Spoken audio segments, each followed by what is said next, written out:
अस्सलामुअलैकुम to all my friends. कैसे हैं आप सब? ठीक ठाक हैं। आज की वीडियो का टॉपिक जो है हमारे पास MGT 211 और आज हमने पढ़ना है लेक्चर नंबर 35। इसमें ओनली MCQs होंगे और ये फाइनल टर्म की जो है प्रिपरेशन है। ठीक है, इससे पहले जो है सारे लेक्चर अपलोड हैं, तो वो अगर आपने नहीं देखे तो वो भी आप जाके देख सकते हैं। ठीक है, तो चलिए शुरू कर लेते हैं। फर्स्ट हमारे पास क्वेश्चन है कि dash is the measure of the effective use of the organisations resources is known as dash. तो इसमें क्या कहते हैं? प्रोडक्टिविटी। तंजीम के वसाइल के मौसर इस्तेमाल का पैमाना है जिसे पैदावारी कहा जाता है, प्रोडक्टिविटी।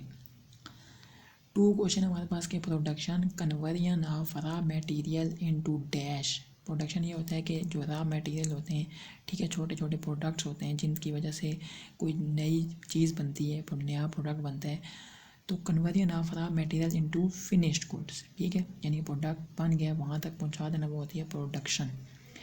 थ्री क्वेश्चन है कि adding value to raw material, processing it and making it a new useful product. ठीक है, वैल्यू जब ऐड करते हैं रॉ मटेरियल में, वो प्रोसेस होता है, फिर वो एक नई इस्तेमाल करने के लिए एक प्रोडक्ट बन जाती है। ठीक है, इसमें क्या क्या इंक्लूड होता है? इसमें होती है इनपुट।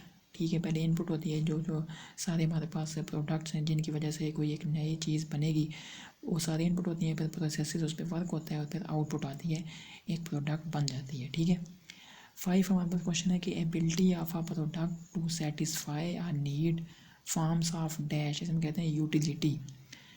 ज़रूरत को पूरा करने के लिए प्रोडक्ट की काबिलियत, अफादियत के फॉर्म। ठीक है, तो यहाँ पे हमारे पास जो है 3 किस्म की जो है यूटिलिटीज़ होती हैं। ठीक है, हर MCQs में एक यूटिलिटी आएगी। 6 क्वेश्चन हमारे पास कि getting a product when required. ठीक है, जब हमें ज़रूरत है प्रोडक्ट और हमें मिल जाए तो वो क्या होगी? हमारे पास टाइम की यूटिलिटी होगी, टाइम यूटिलिटी। 7 क्वेश्चन है कि product is manufactured at one place and is sold at another place. Product बन किसी और जगह रही है और जो वो बिक रही है वो किसी और जगह बिक रही है, तो वो क्या है? हो जाएगी हमारे पास प्लेस यूटिलिटी। ठीक है, ऊपर टाइम यूटिलिटी थी, ये हमारे पास क्या थी? Place utility.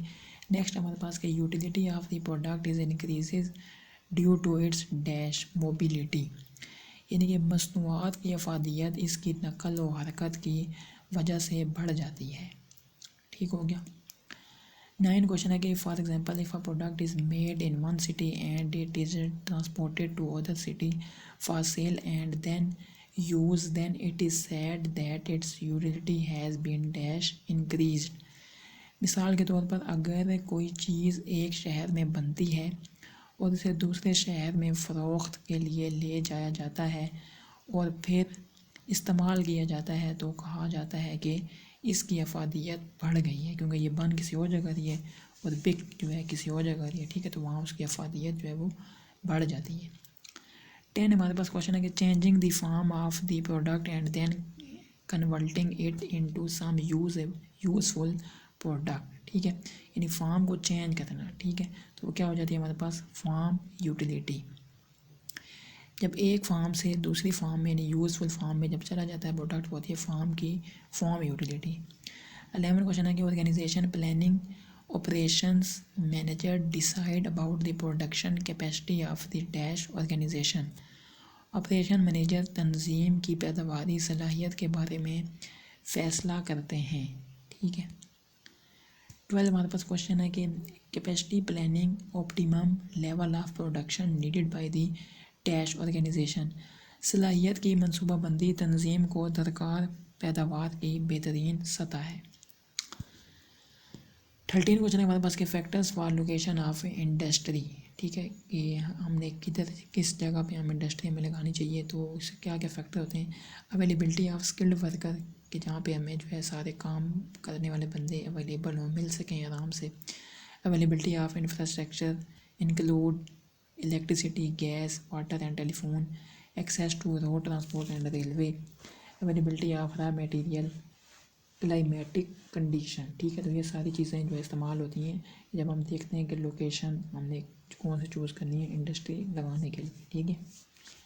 14 क्वेश्चन है कि it includes units and plants which contain assembly lines and machines in order to convert the raw material into finished products जो होता है प्रोडक्टिव फैसिलिटीज़। इसमें यूनिट्स और प्लांट्स शामिल हैं जिनमें असम्बली लाइंस और मशीनें शामिल हैं ताकि ख़ाम माल को तैयार मसनूआत में तब्दील किया जा सके। ये होता है प्रोडक्टिव फैसिलिटीज़। 15 क्वेश्चन है क्या process that is not directly involve in the production process but are related to the production. For example storing the raw material, तो ये होता है नॉन प्रोडक्टिव फैसिलिटीज़। ऊपर लिखा था प्रोडक्टिव, ये क्या था नॉन प्रोडक्टिव। इसमें क्या है not directly involve in the production process, तो ये होता है नॉन प्रोडक्टिव फैसिलिटीज़। 16 क्वेश्चन है कि it includes departments like management, purchasing, finance, human resource and others which support to run the factory, तो ये होते हैं स्पोर्ट फैसिलिटीज़। ठीक है, स्पोर्ट फैसिलिटीज़। 17 क्वेश्चन है कि internal arrangement in the organisation, तो उसमें क्या क्या अरेंजमेंट होती है इंटरनल में। ठीक है, placement of machinery, movement of people, water shortage, entry and exit points. Next हमारे पास है कि 18 question layout designing options. Layout designing option के क्या क्या ऑप्शन होते हैं considering the product process involve in the production, cellular layout, product layout, placement layout, flexible layout, others layout, U shaped layout, straight line layout. ये सारे आते हैं layout designing option में। ठीक है, ये सारे layout. Reasons for designing a layout, क्या जो है रीज़न है क्यों हम बनाते हैं डिज़ाइन करते हैं लेआउट को। To increase efficiency, to reduce cost, to avoid accidents, avoid delay. तो ये हमारे पास जो है इस लेक्चर के सवाल थे, तो मैंने सोचा आप लोगों के साथ लाजमी जो है शेयर कर दूँ। आपने नीचे कमेंट करके मुझे लाजमी बताना है कि ये वीडियो आपको कैसी लगी है। वीडियो अगर आपको अच्छी लगी है तो लाजमी इसको लाइक भी कर दें। चैनल पे अगर आप न्यू हैं तो लाजमी सब्सक्राइब कर दें। अस्सलाम वालेकुम रहमतुल्लाहि व बरकातहू।